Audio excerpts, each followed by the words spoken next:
Ishirahamwe Ase Jenoside Section Suède riheruka gusohora itangazo nyuma y'aho umukuru w'igihugu c'u Burundi Evariste Ndayishimiye yishuye ku kibazo kijanye n'ibibanza vyo kwibukiramwo abazize ihonyabwoko rya 1993, akaba yirengagiza yuko uyu mwaka ugize kabiri we na leta yiwe batemerera abarundi kugira ngo baje kunamira no kwibuka abo bana bazize yuko ari abatutsi.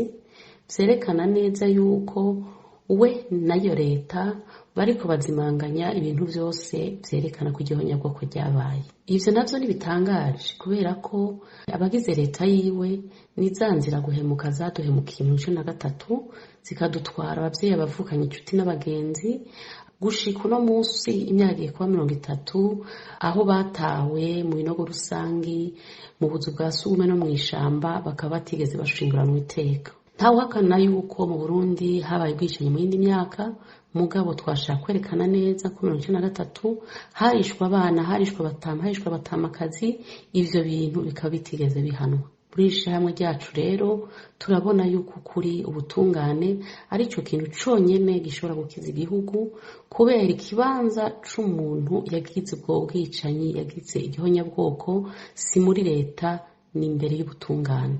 Tukaba twizeye yuko abarundi bavyumva, amakungu bategerezwa gushira imbere y'intahe abakoze ivyo bintu, twibutsa yuko Nations Unies yagize icegeranyo, ico cegeranyo tukaba gushika uno musi tutarasubira kukibona, akaba arico twifuza yuko kije habona, maze abarundi basubire bizerane, babane mu mahoro n'ubutungane.